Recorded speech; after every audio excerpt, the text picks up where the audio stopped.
యేసు రక్తమే జయం పరిచర్య. ప్రియ రక్షకుడైన యేసుక్రీస్తు నామమున ఈ ఉదయకాలమున మీ అందరికీ శుభములు కలుగునుగాక. అతనికి ద్వారపాలకుడు తలుపు తీయును, గొర్రెలు తన స్వరమును వినును. అతడు తన సొంత గొర్రెలను పేరు పెట్టి పిలిచి వాటిని వెలుపలికి నడిపించునని వాక్యము సెలవిస్తుంది. నా ప్రియ సహోదరి సహోదరులారా, యేసుప్రభు అంటున్నాడు, నేను గొర్రెలకు మంచి కాపరిని అని. మంచి కాపరి గొర్రెల కొరకు తన ప్రాణమును పెట్టును.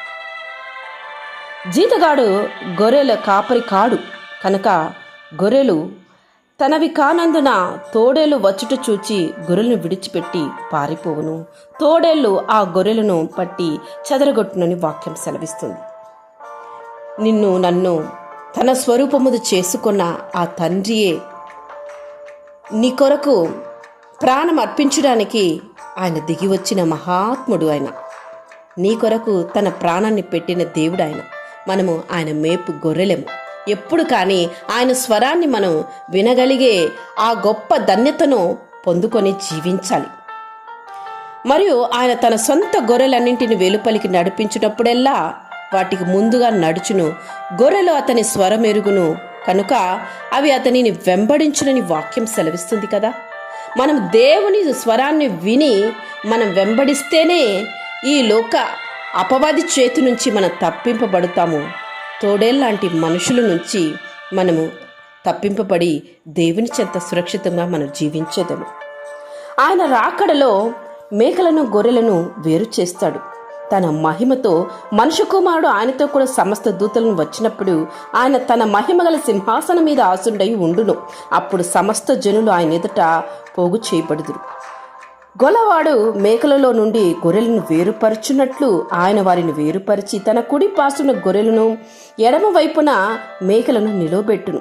అప్పుడు రాజు తన కుడివైపున ఉన్న వారిని చూచిన తండ్రి చేత ఆశీర్వదింపబడిన వారలారా రండి అని పిలుస్తాడు. లోకము పుట్టినది మొదలుకొని మీ కొరకు సిద్ధపరచబడిన రాజ్యమును స్వతంత్రించుకొనుడి అని ఆయన ఆశతో నిన్ను నన్ను పిలుస్తాడు. అలా పిలవాలి అని నీవు ఇప్పుడే నేను సిద్ధపాటు కలిగిన జీవితాన్ని జీవించు.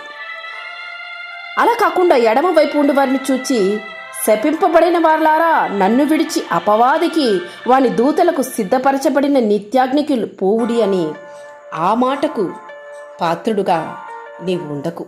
ఒకవేళ ఇంతవరకు దేవుని స్వరాన్ని వినకుండా నీ ఇష్టానుసారంగా జీవిస్తున్న వ్యక్తివైతే ఈ సందేశాన్ని విన్న తర్వాత అయినా నిన్ను నీవు సరిదిద్దుకొని ఆయన బిడలగా, ఆయన గొర్రెగా ఆయన చెంత ఒదిగిపో. సురక్షితంగా జీవించేదవి లోకములోనూ ఆ పరలోకములోనూ ఆయన కుడి పాసున్న నీవు ఉండెదవు. ఇప్పటికీ నువ్వు పాపములు జీవిస్తున్నట్లయితే విడిచిపెట్టు. దేవుని చిత్తానుసారంగా జీవించు. దేవుని వెంబడించే గొర్రెగా, ఆయన మాట విను గొర్రెగా, ఆయనకు లోబడు గొర్రెగా నీవు జీవించు. ఈ దొడ్డివి కాని వేరే గొర్రెలను నాకు కలవు, వాటిని కూడా నేను తోడుకొని రావలెను, అవి నా స్వరము వినునని దేవుడు సెలవిస్తున్నాడు. నీవు దేవుని బిడ్డవైతే నీవు ఆయన మాటకు లోబడుతావు. దేవుని వెంబడిస్తూ ఆయన ఇష్టానుసారంగా జీవిస్తావు. అలా కాకుండా నీవు నీ ఇష్టానుసారంగా జీవిస్తున్నట్లయితే, నీ శరీరము చెప్పినట్లు నీవు బ్రతుకుతున్నట్లయితే నీవు దేవునికి దూరం అవుతావన్నది గుర్తించుకో. నరకానికి చేరువవుతావు. తప్పకుండా ఆ నిత్య నరకంలో నీవు చేర్చబడతావు. గొర్రెలు తన స్వరము వినును. మనము ఆయన మేపు గొర్రెలము. మన కొరకు ఆయన తన ప్రాణాన్ని పెట్టిన గొప్ప త్యాగమైన ప్రేమమూర్తి ఆయన చెంత నీవు నేను ఒదిగిపోవడమే. ఆయన మాటకు మనం లోబడి, ఆయన స్వరాన్ని, ఆయన గద్దింపుకు మనం లోబడి ఆయన చెంత మనం ఒదిగిపోవడమే ఎంత మాత్రము మంచిది, శ్రేయస్కరము. ఇక నుంచి ఆయన మాటకు నిన్ను నీవు సమర్పించుకో. ఆయన స్వరం వినడానికి అయిన అర్హతను పొందుకో. ఆ పరలోక రాజ్యములో తన బిడగా, తన గొర్రెగా ఆ యొక్క కుడిపాసున్న ఒదిగిపోదు. ఆమేన్. యేసు రక్తమే జయం పరిచర్యలో మీ సహోదరి. God bless you.